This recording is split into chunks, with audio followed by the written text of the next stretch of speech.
Assalamu alaikum wa rahmatullahi wa barakatuh. Thank you all for coming. Inshallah, today we will be starting from page 173.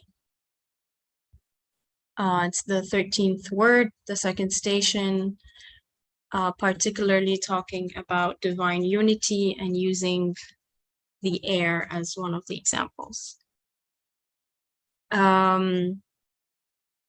I'll do a short dua. Bismillah ar-Rahman ar-Rahim. Wa la hawla wa la quwwata illa billahi al-ali al-azim.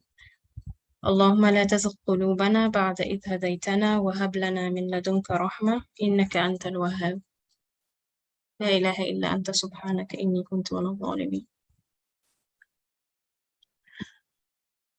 Okay, so I know that we've been for a while discussing the 13th word. Today we're talking about something very specific, which is divine unity. And the author is going to present to us how is it possible to use something like the air, or we can use other examples, air, DNA, or particularly air molecules, how to use it to help us come to the conclusion that belief is necessary in the divine will.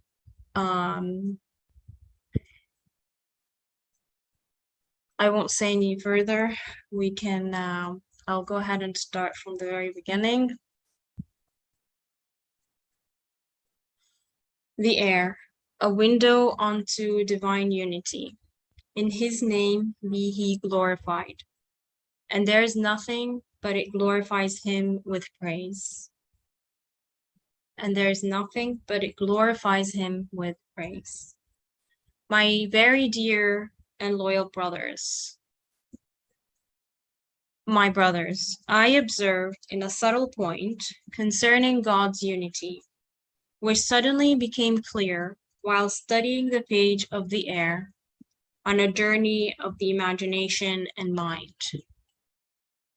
That is, in the word he, or huwa, in the phrases there is no God but he, and say he is God, and that was only in its material aspect, that the way of belief is infinitely easy to the point of being necessary, and that the way of misguidance and associating partners with God is infinitely difficult, so difficult as to be impossible.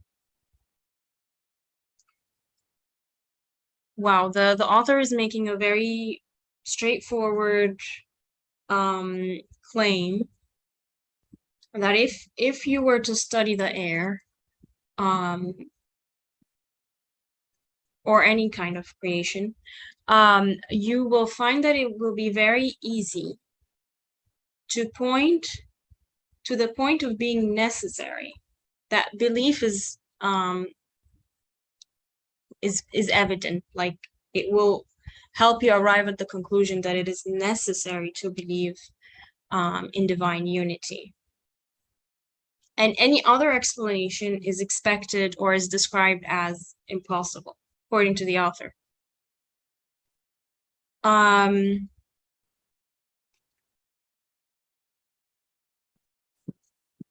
Does anybody want to guess how he's going to do that before we actually start describing how he does it?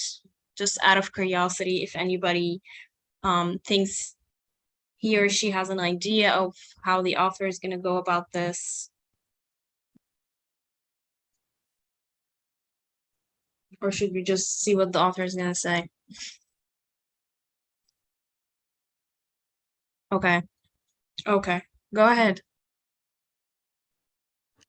Assalamu alaikum. I just wanted to point the necessity because I believe that that's very important for the whole topic of existence of the divine unity. It is, I heard from someone that I cannot prove God, but I can prove the necessity of God, which made me a lot of sense for the, like, as a, I would say, like a principle, just to point one important topic. Thanks. Thank you. I appreciate that. Go ahead, brother. I think as an addition to what our friend said, necessity means necessity of the existence of something else than the universe. That explanation, I felt that it is needed. Necessity of the existence of something else than the universe and everything in it itself. And that is one thing. And also, this necessity is not a principle. It is a logical conclusion, which is 100% appropriate to human qualities. That is what a human being can come up with at the end of his reasoning or her reasoning. Of course, this loyal brothers is the translation of a word which includes the meaning also sisters. Yeah. So, ikhwa in Arabic, and its original language is another word, which means brothers and sisters all together. So the translation ignores sister's side, although the translator himself is a lady. That is interesting.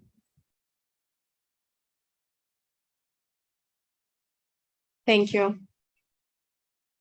Okay.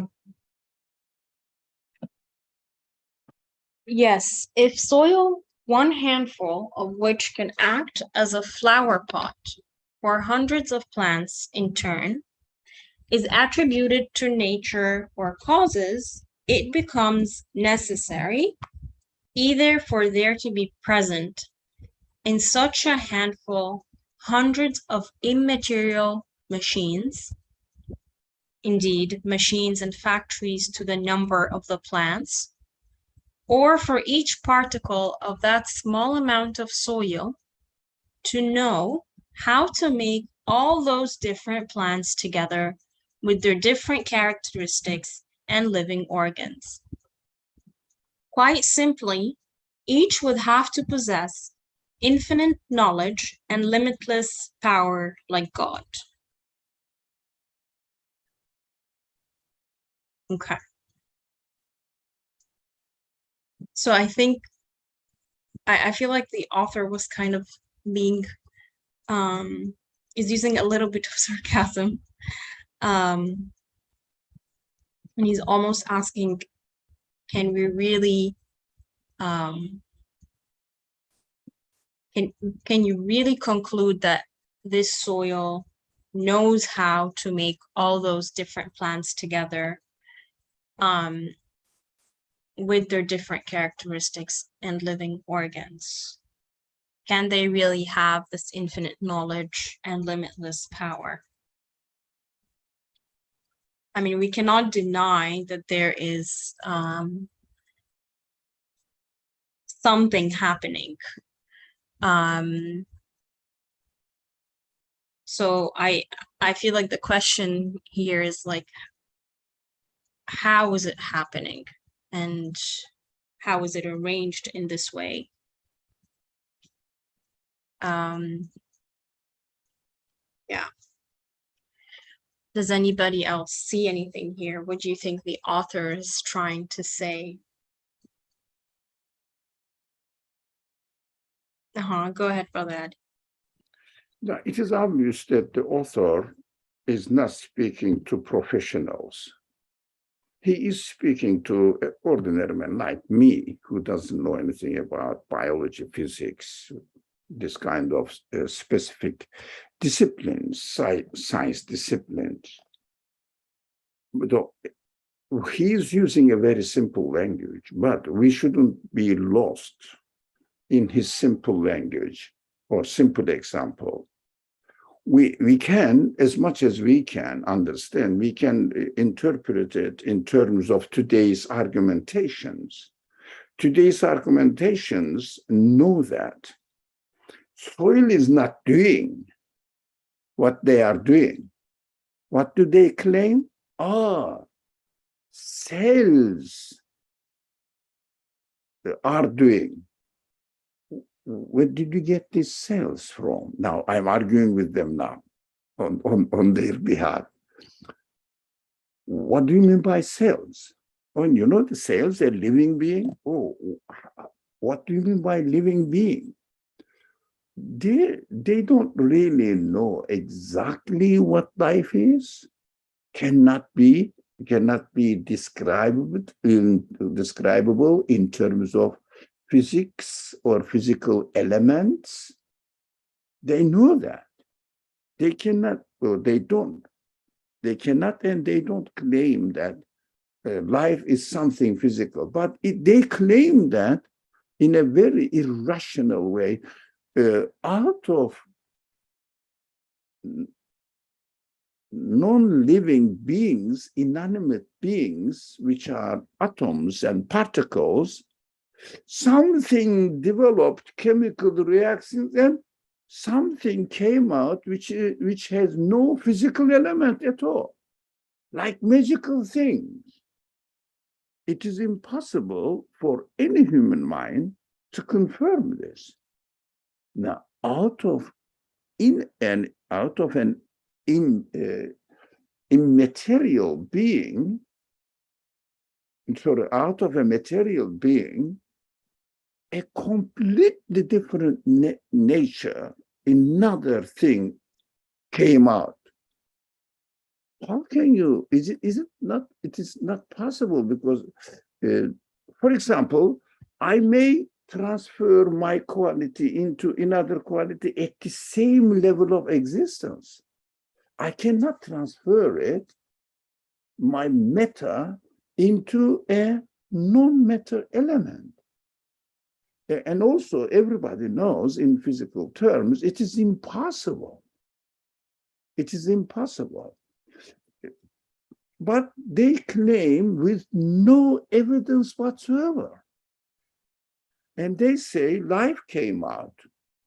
Okay, what happened after life came out? It is completely incomprehensible, impossible to accept logically.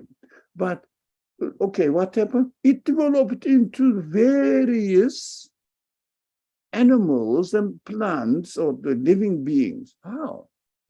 Adapted themselves to the environment. What? Well, how do they adapt themselves to the environment? In the same environment, 1,000 different animate beings are perfectly functioning. In the same environment, they should be one. All, impossibility upon impossibility in their explanations, using lots of language tricks and seeming to be the authorities are speaking, and then imposing themselves on people, and also using a sarcastic language about religious beliefs so that the people are intimidated to defend belief against their, blunt claims. That is very important to notice, that they have no evidence. For example, here, the soil doesn't know anything.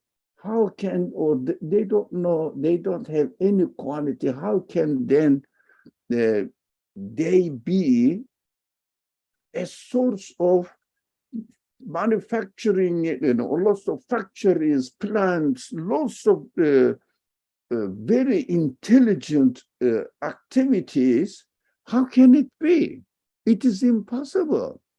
But nowadays they say, no, DNA is functioning in this way. Now, we have to be very careful of DNA is made up of particles. Particles in nature is not different from any soil atom or molecule. Particles are the particles of an atom. Soil also consists of atomic elements.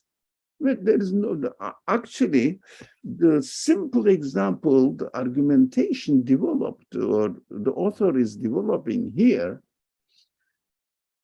fundamentally correct, but according to today's rhetoric, again, developed by these materialist scientists, they say, no, we don't say soil is making. And of course, young people will say, oh, yeah, they don't say soil is making. And this author says soil is claimed to be. But scientists don't claim that soil is doing it, but DNA doing it. But DNA made up of particles, soil molecules or atoms are also made up of particles. Particles are the same particles. So they changed the language. We can adapt the argumentation the author developed in his pieces, in his writings. We can adapt the language. Doesn't matter. Fundamentally, the argument is based on the same reasoning. So this same reasoning says particles, whatever the elements of this universe is, cannot have any quality to be the source of any intelligent activity. That is what we have to follow while we are reading the author's text. Thank you. Thank you. Go ahead, Agape. Sorry, one quick detailed question I want to ask. When author says immaterial machines, factories, he addressing, because as we talk, they don't accept the immaterial existence. So, which is like, for example, life. So they don't find where it's coming from, like out of material things. When he says immaterial machines, like they don't accept the immaterial existence, as far as I know. What does author mean in this, whom he is addressing? Now, I think that the question is directed to all of us, but I took it. So immaterial machines, the author says here, intelligent activities, conscious, intelligent activities. So intelligent activities are immaterial. That's what I understood from the text. They are not material. We know that atom cannot act independently as it wants itself, cannot go out of the order of the universe. So what is going on here? A special activity and a special intelligent activity is going on here. So we shouldn't be careful not to confuse the word intelligent design. No, intelligent design, intelligent creation, intelligent choice, intelligent shaping, intelligent productions. So all the things that we are seeing, the wonderful creatures in the world are or can only be the result of intelligent activities. That is why intelligent activities are immaterial things. We cannot say, no one can say that intelligent activities are material at all. Choices, human wisdom, human knowledge cannot be describable in terms of matter. They have nothing to do with matter, like human senses. Human senses have nothing to do with matter and material activities. Completely, from my birth, I have been given these qualities which are not possible to be interpreted in terms of matter. They try, of course, everybody can say anything, but evidence, no evidence. That's what we have to know. We have to be aware. There is no such evidence.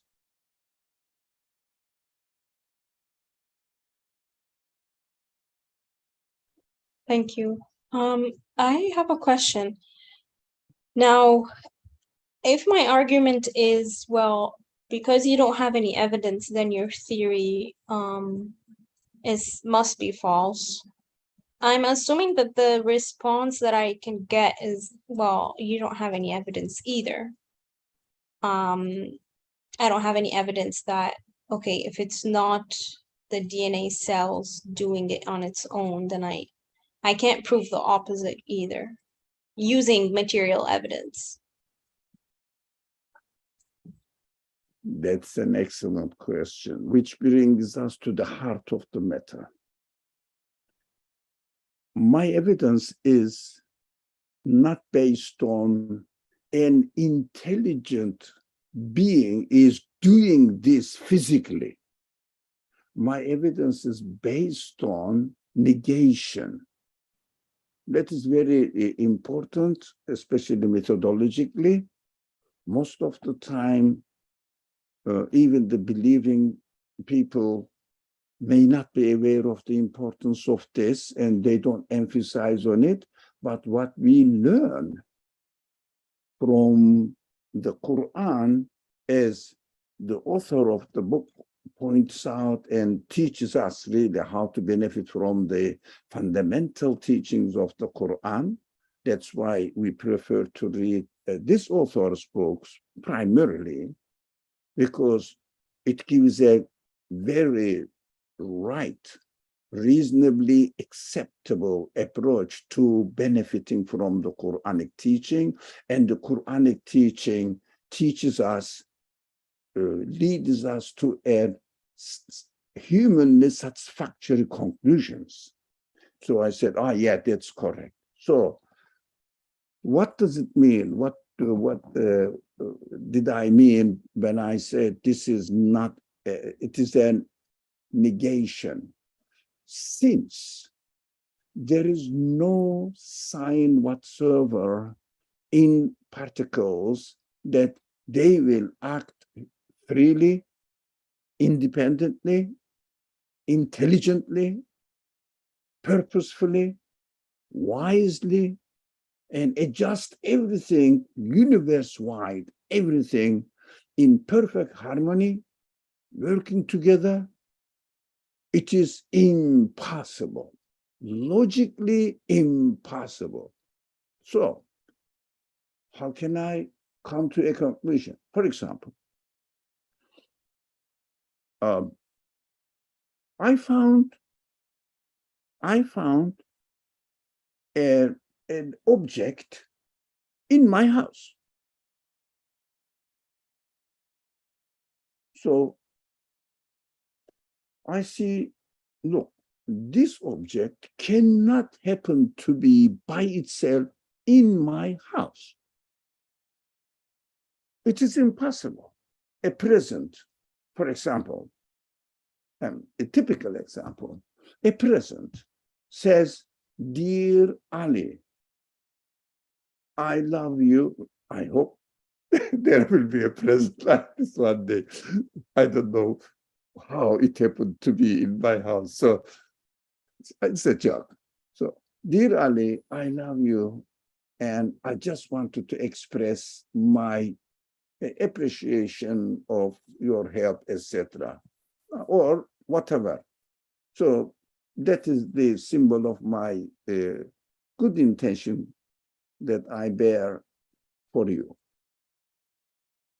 But with this written, meaningful sentence on it, and the present object itself is there, how can I definitely say that it happened to be here by itself? Impossible.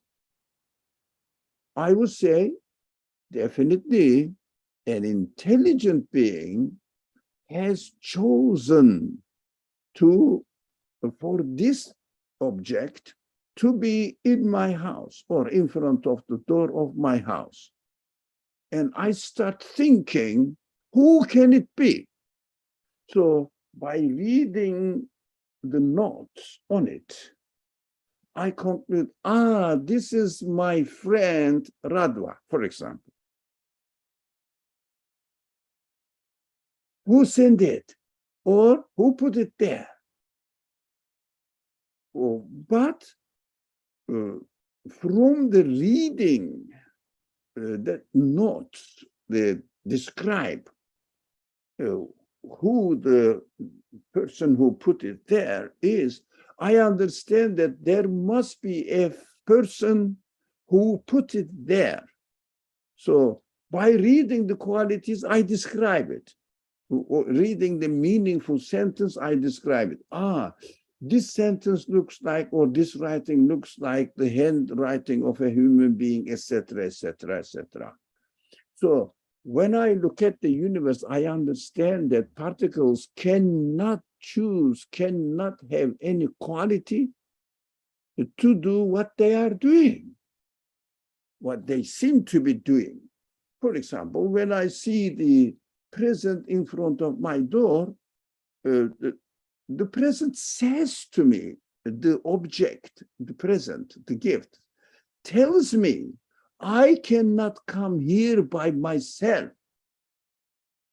That is human logic. Somebody must have put me here, investigated. When I read the language, meaningful language on it, then I understand there must be someone intelligent who will know to write this and express his feelings to me through a paper. So the universe is, or every particle is like this. It is present there and acting in such a way that it declares, I cannot do what I am doing now by myself. That is my evidence. But negation, you see, negation. Particle says, I cannot do what is happening to me by myself. That is what the critical point between materialist view and the rejecting this irrational materialist view. Materialists say the matter itself is doing it. But human mind says it has no quality. How can it do it? Well, don't you have any logic? Don't you have any human reasoning? You are a human being. As a human being, I cannot accept that matter, the particle, is the source of the activities presented through it to me. The particle itself is the source of activities, these activities. So I start reading the activities now. Which kind of activities are going on there? Meaningful, purposeful, harmoniously connecting its activities with the rest of the universe perfectly, etc. Lots of qualities. And then I say, the one who must have put this particle in this position must be an intelligent being who knows and controls the whole universe and locates this particle by giving existence to it in its position to function in this way. This is the description of the qualities of the creator of the universe, which is called in religious language God. Did I see God doing that? No. Did I see Radva putting the present in front of my door? No. Am I doubtful about that an intelligent being from the handwriting and the language and the message it gives, do I have any doubt about the existence of Radva as the agent of this activity of putting the present in front of my door? No. Although I haven't seen it, I haven't observed it, but every evidence points and proves that it is Radva's activity. The universe also proves that it is an absolute being's activity. Do I know him? No. Do I or should I know him? No. But I am definitely convinced as a human being, rationally convinced that such a being must exist. That is why to the point of 100% necessity of his existence means definitely 100% of necessity of his existence. Be careful with the very important language. Necessity of his absolute existence. This is the mujibul wajib. Definitely, this mujib, this definitely necessitates al wajib. Something must exist. That is why the Quran teaches us, we keep repeating this almost every week, at least once a week.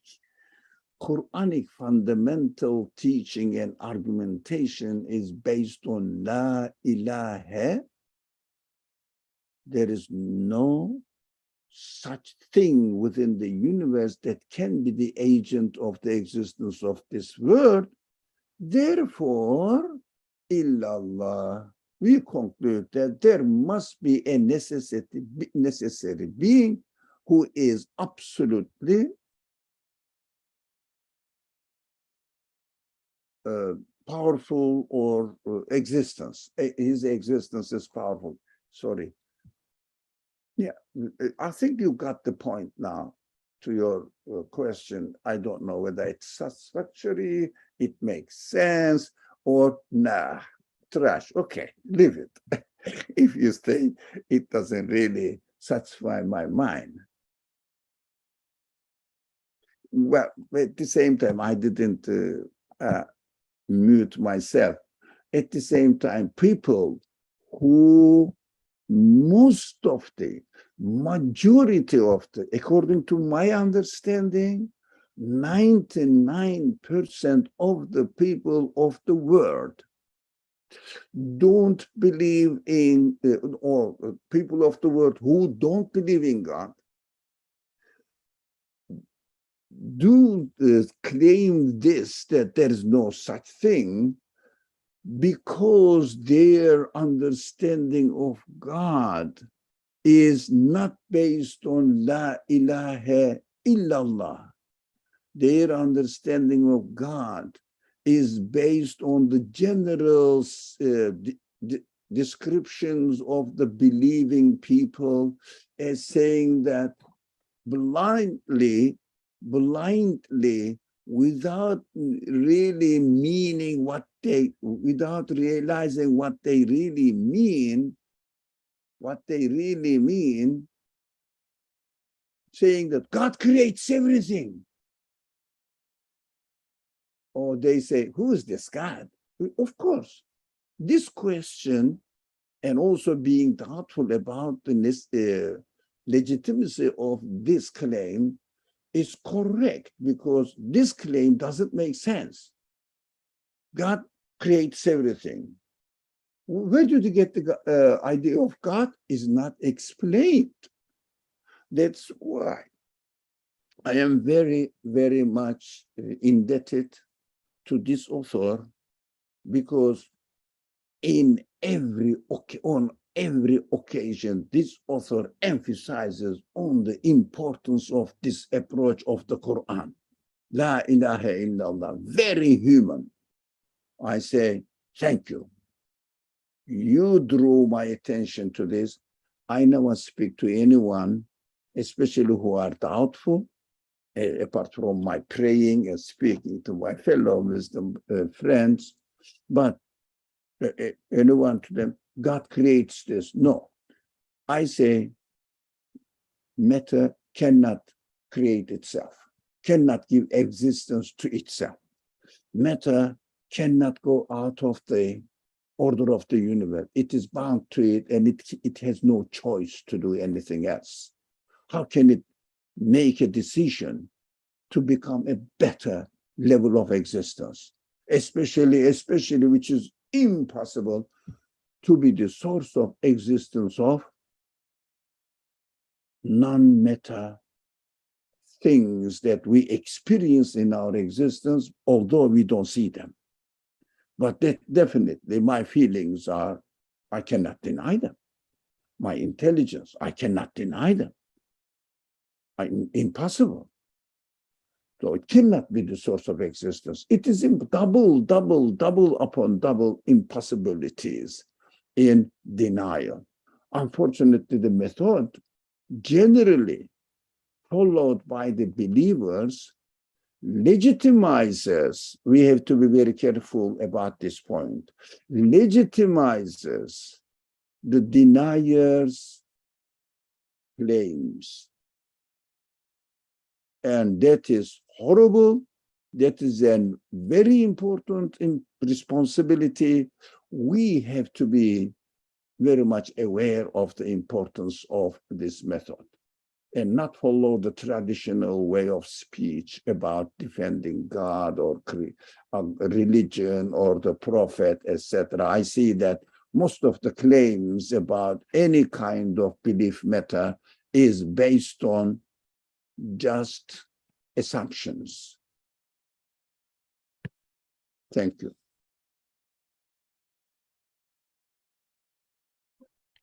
Thank you. The answer does make a lot of sense to me. I hope you like the gift. I think there's a comment, but it was about while you were talking, and it's just mentioning necessity of the necessarily existing one. And Agape, I'm not sure if the second message was a mistake or if it's something I need to... Yeah, it is just the English and the Arabic, I guess. The term which is like, which Dr. Ali, yeah. Oh, okay. I would say, I'm sorry. Agape made me laugh. It is not Arabic, it is Turkish Agape. Arabic is written in a Latin alphabet differently. I think you have to, if you read your comment in English, the translation of it, it would say, wukubu, wukud. Nothing to do with Arabic. Just next time, yeah, this is a joke, that's a joke. Just next time, use English transliteration. Thank you. I love his sincerity. Thank you.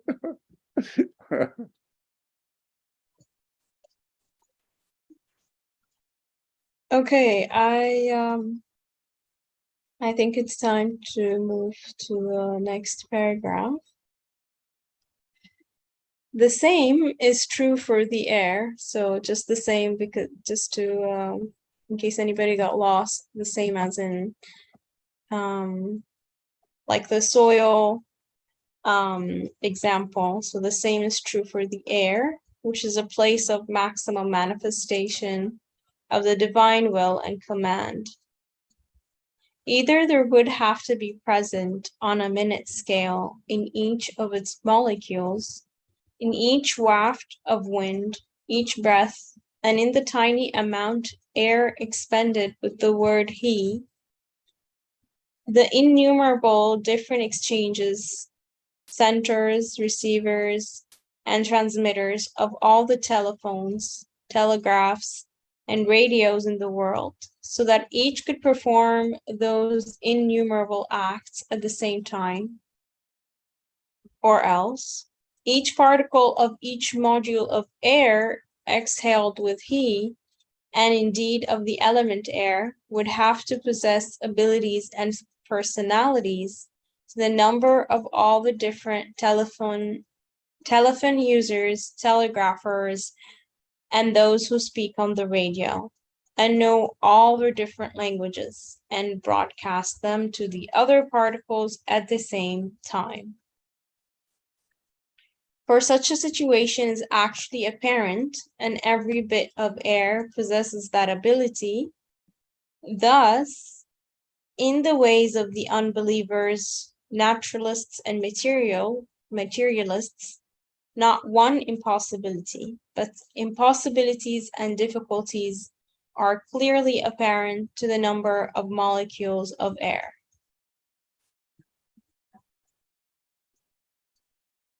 So I think he was just giving us another example of how it wouldn't make sense to attribute power and intelligence to the molecules of the air. Does anybody feel like we need to stay any longer on this paragraph? Because I feel like it's just repeating or offering us another way to look at it. Okay. Oh, okay, go ahead, Brother Ali. So I have been speaking a lot. So we may transfer this he as a mouthful of air. So it means really representing the air molecules. So we can say nowadays they don't say air molecules, they say waves, something waves, but they are again the waves are somehow a physical being, essentially the same thing. So when what is this simple example as it is presented to the people of his own century? It means 20th century, last century, beginning of last century, actually. So they didn't have any iPhone, now this cordless telephones, we call them cell phones, and TV programs, etc. But available example, he was attracted, the author took it interesting that according to the level of layman's understanding of that time. Of course, the author is not an electrical engineering, something engineer. Of course, he's a layman. But he said, there's something interesting going on here. From one center, a broadcasting going on, and nowadays, not only millions, really, by billions of people are receiving it with no confusion. This kind of order in the universe is very exciting.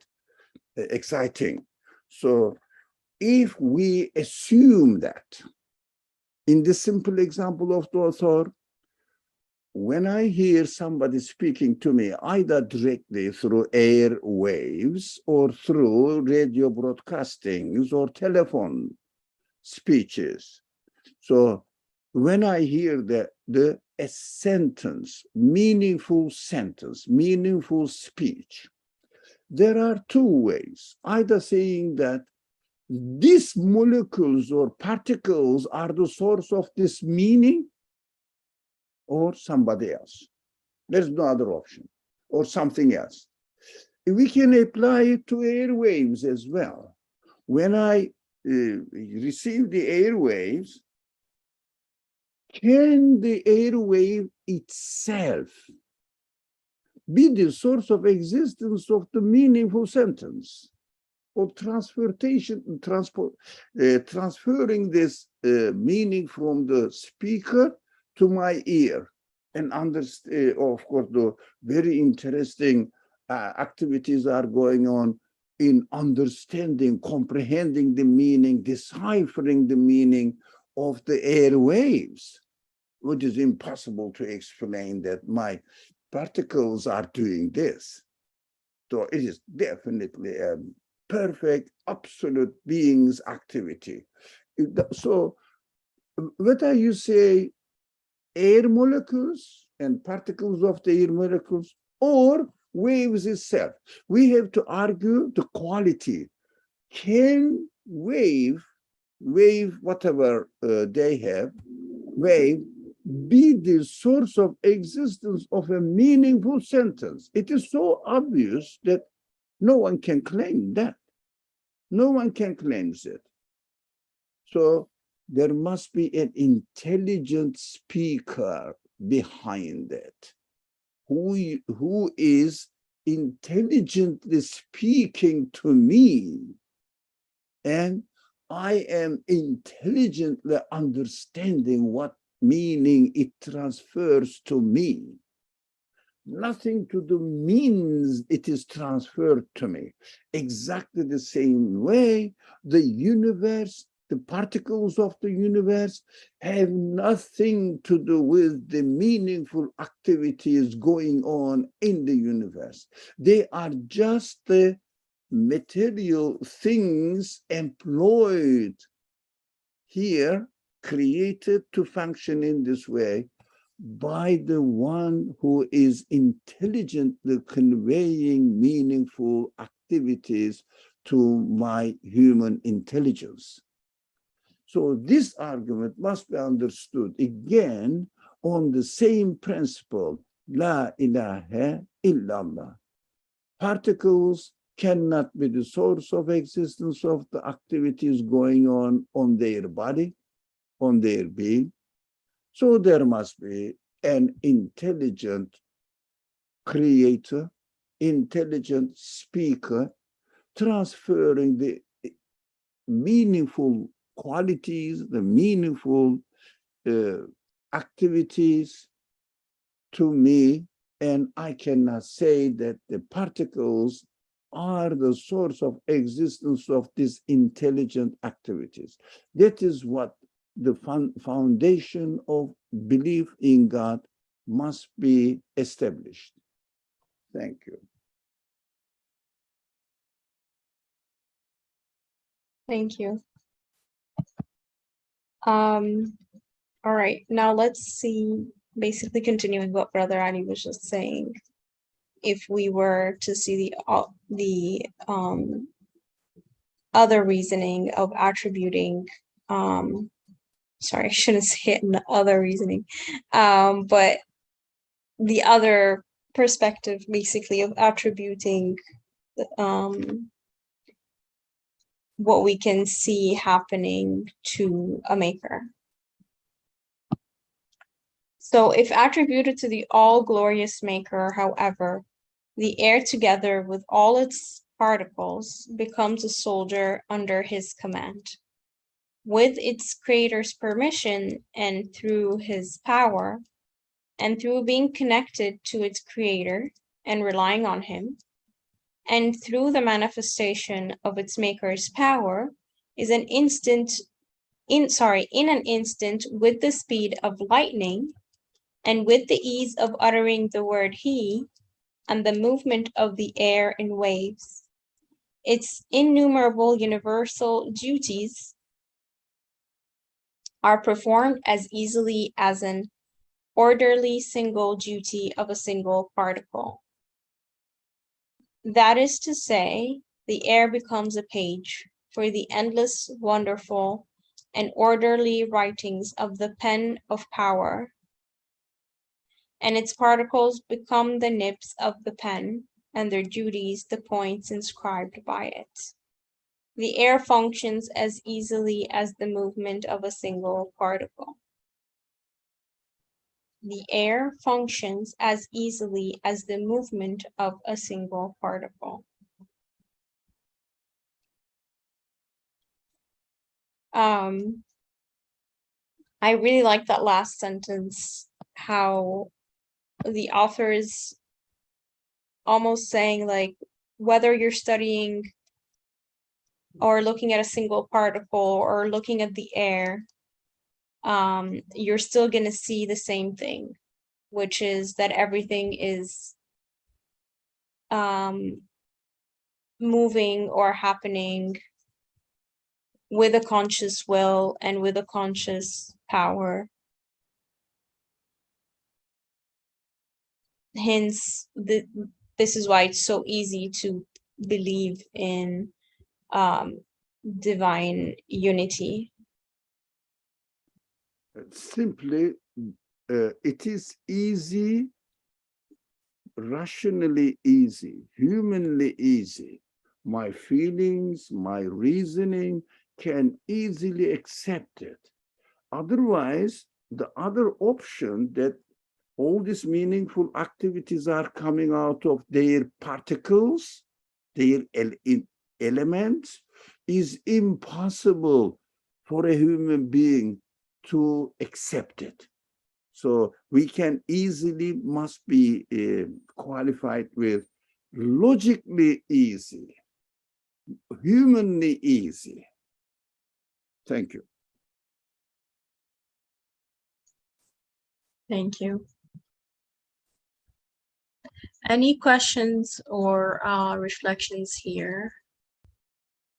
Can you easily tell the difference between sort of the two ways of saying or explaining how things are happening? Okay.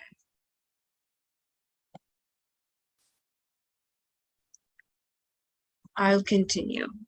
Thus, while on my journey of contemplation, prompted by the phrases, "There is no God but He," and "Say He is God," and while observing the world of the air and studying the page of that element, I witnessed this brief truth with utter certainty and clarity, and in detail. And I understood, with knowledge of certainty, that it was because there is in the word He, in the air of its utterness, such a brilliant proof and flash of divine unity. And also in its meaning and allusions such a luminous manifestation of divine oneness and powerful proof of divine unity. And in that proof, an indication that since the pronoun he is unconditional and indefinite, it suggests the question, who does it refer to? That both the Quran of miraculous exposition and those who constantly recite the divine names frequently repeat this sacred word in the station of unity.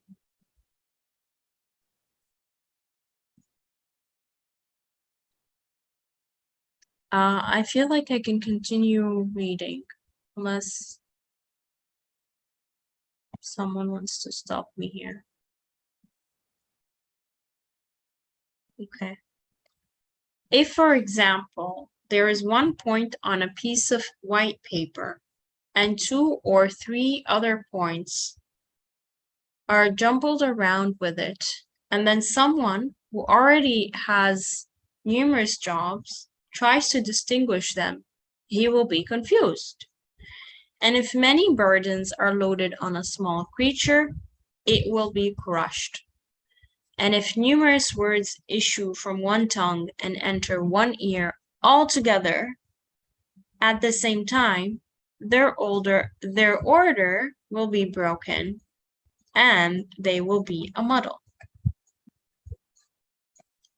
Despite this being the case, I saw with complete certainty that with the key and compass of He, although thousands of different points, letters, and words had been put in each molecule, and even in each molecule of the element air, through which I journeyed in my mind, neither did they become mixed up, nor did they spoil their order. And although they performed a great many different duties, these were carried out without being confused in any way. And although very heavy loads were laid on each molecule and particle, they bore them in order without lagging or displaying any weakness at all. I'm gonna stop here. The paragraph continues, but it's longer than this. And given that we're almost up, I don't want to finish the paragraph.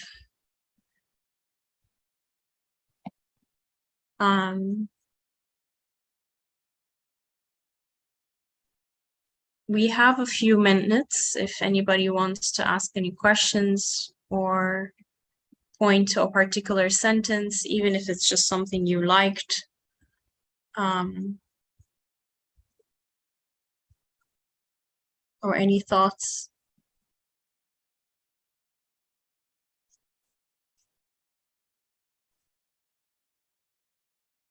Well, if not, then I guess we can stop here.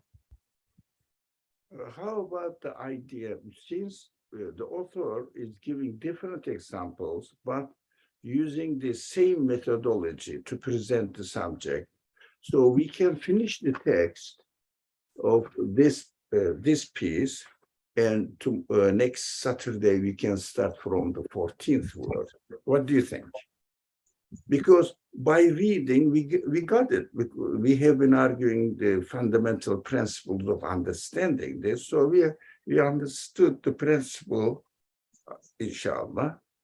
What do you think? It depends on you. I mean, are you saying we read another page and a half, and then basically if we have any questions or anything, we can discuss it next time, or Yeah, if we have any comments or questions, we can discuss it. Otherwise, fundamentally, the method of reasoning is understood, inshallah. okay. All right, so I guess I can like skim read it out loud.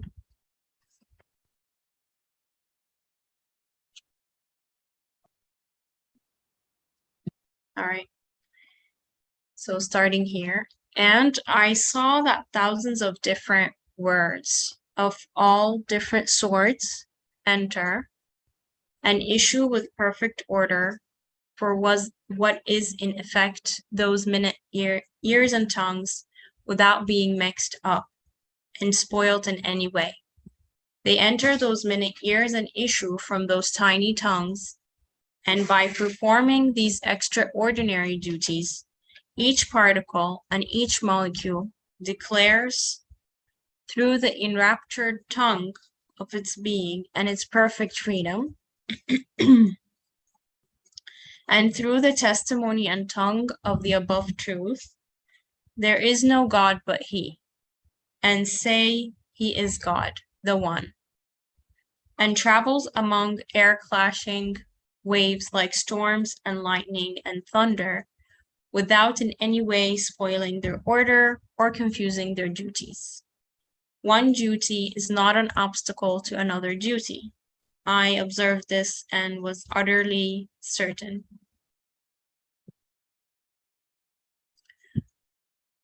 That is to say, either every particle and piece of the air has to possess infinite wisdom, knowledge, will, and power, and the qualities for being absolutely dominant over all the other particles, so that it can be the means of those functions being carried out, which is absurd and impossible to the number of particles, and no devil could even imagine it.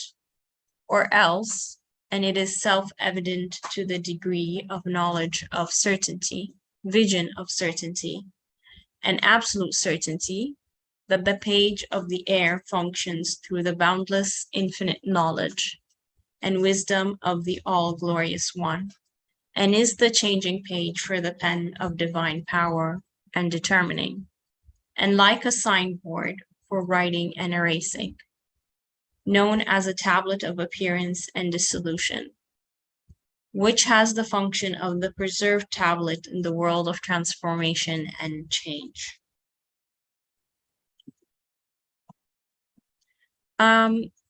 Given that the time is already up, how about if people are comfortable with this, you can sort of read it on your own, and if you have any questions, we can discuss it next time. Does that sound fair?